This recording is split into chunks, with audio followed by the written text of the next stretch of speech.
Hello, Facebook. We are back, hopefully, with service. We hit a dead zone. If you were watching our last Facebook Live a few minutes ago, hopefully we'll be okay now. We're back on. It shows up on my phone. It shows up on too. your phone, back on. Yeah. We are live. So we're driving back from Watkins Glen, from the Finger Lakes, and we're going a different way this time. GPS took us a different way, and we're just enjoying the ride, the scenic ride. Took us straight up the mountain as soon as we left Watkins Glen. Really cool views. All right, so rundown of the wineries. Somebody had asked on our previous one, was it John? Yep, Had asked John. what wineries. So we're going to just run down the wineries that we were at. First stop was Lakewood Winery on Saturday. Lakewood does 50,000 bottles, 50,000 cases. One of the larger wineries, but still not that large at all. Family owned and operated, of course. Most of the wineries up here are family owned and operated, which is fantastic. Let's see. Not a winery that we've been to before. Heard of their wines, tasted their wines at wine events like Hudson Valley Wine Festival, which hopefully will be back this September. I spoke to Michael from wineracks.com the other day, and they're planning on doing it. They're very optimistic about it, he said, was his exact words. We're very optimistic about the wine festival. So hopefully that'll happen. So Lakewood, great wines. Nice Chardonnay at Lakewood. Yes. They make a Pinot Gris that was really nice. I really like the Pinot Gris, like the Chardonnay, and some good reds. The Chardonnay for me was a standout in their lineup of wines. From Lakewood, we went to, where did we go? We went to Fox Run. Fox Run, which is where our Facebook Live cut off. Fox Run is one of the oldest wineries in the Finger Lakes. Scott, the owner, started making wine, I think, in 78. There's a lot of grape growers that were here previously, or the grape growers, like they would grow grapes for Welch's. So they would grow Concord grapes, Catawba, Niagara, the local stuff that went into the grape juice. However, there was a shift. What they say, one of the companies went bankrupt or something years ago, went out of business, and the wineries were. Oh, and that was in the later '80s. One of the big Taylor Fladgate or something, Taylor Wines went under, and the wine growers were all of a sudden forced to become wine makers as opposed to growers, Right. Because they didn't have a place to sell their grapes anymore. They were just farmers; they weren't vintners. And '88 really changed the whole scene in the Finger Lakes.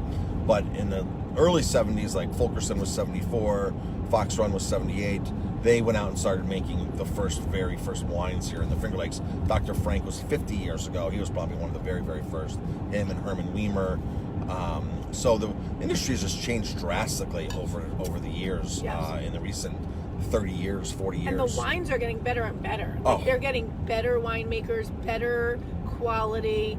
I mean, the wines up here are phenomenal. So the Pet Nats, we didn't taste any Pet Nats. Those are sparkling wines. The Method Champenoise wines, like the one that Damiani had, was just mind-blowing amazing. $40 a bottle retail, $38.99 or something for true Methods, Champagne Method style. 8 years, right? Yeah, it was 8 years. It was amazing. 8-year-old, yeah. Really amazing. Cool stuff. So, okay, so talk about Fox Run. So Fox Run is awesome. I like their, I think they have a Cab Franc there that's awesome. Cabernet too. The Cabernet was really good. I really like... Continue on to State Route 34. Are you going to continue straight here? So I really like Fox Run. And then after that, we went to Zugabee. And Brendan up at Zugabee was an awesome host. He also is a cook. So we had an interesting pairing up there. So Fox Run, just tell them where Fox Run is. It's on the east side, south of Geneva. Yes. So then we got in, and it was a 20-minute ride to go through the loop of Geneva to the top, and then start going back down Seneca on the east side. On the east side, yes. Yep. And we went to Zugabee. Beautiful view, beautiful sunset, beautiful sunset out on their deck. It was absolutely beautiful. And we had a potato skin pairing, which, oops, I think that's a mistake. Got it. Sorry, I can't see.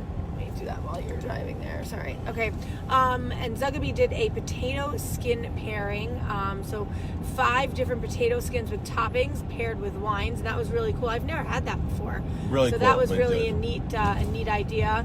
And I'm trying to think. We've got what did we get from him? The Pinot Noir. Yeah, we brought back 2 cases. We brought back 2 cases of his Pinot Noir. So really liked his Pinot Noir a lot at Zugabee. So Brendan, thank you very much. And all the wineries, thank you, because we really appreciate letting us come in. We were separated out in tables, and we had awesome tastings. And The rule up here is, I think, no more than 10. No more than 10, and but some of them are 6. Yeah, the rule is 10. Most wineries do 6 per party. Per party, So if yes. you're coming up with a group of people, keep that in as a note. They're just going to split you up. So the rule is 10. Most wineries do 6. Yes, and I don't think they really want groups, but they were very accommodatable to us. So. Yes. If you were called and you were a regular group like at Fox Run, they wouldn't take you. Right. We know that. Scott goes, I wouldn't take any group, Marcus. It's your Right. group. We'll take you. We'll accommodate you. We'll put you in 2 different spots, 3 different spots. But if a regular group called and a bus pulled in that they didn't know, they would not take them. So that was, and of course Damiani would not do it as well. But they put us, because they know us, they put us in a separate room in the basement. So places accommodated us because we have the relationship with the vineyards. Exactly. So that was Saturday, and then we went back to the hotel, and it was a long day of being out. We started with a hike in the morning, which we only did about a mile. Oh, excuse me. We only did about a mile, but because the gorge was closed. Trailhead was closed. So, but that was nice just to be out, get some fresh air before we started our day. And then Sunday morning we woke up. We had breakfast in our suite. We did bagels and lox, and we had some muffins, fruit, donuts, stuff like that. And then we started our day with J.R. Dill. And Jeff was awesome at J.R. Dill. Thanks again to Jeff. And then we went to Damiani and finished off our tasting at Damiani in their basement, in their wine room downstairs. So that was really cool. And we really appreciate, everybody. I mean, everywhere we went, everybody was accommodatable and awesome. So we thank everybody for that. So there are other wineries that we would highly recommend that we couldn't get into. Anthony Road. We stopped by. They gave us a couple of bottles of wine to try. Ravines, which is awesome. Lemro Landing, Atwater, Fulkerson. So Silver Thread. So all of these. Oh yeah, I forgot. Friday night we started our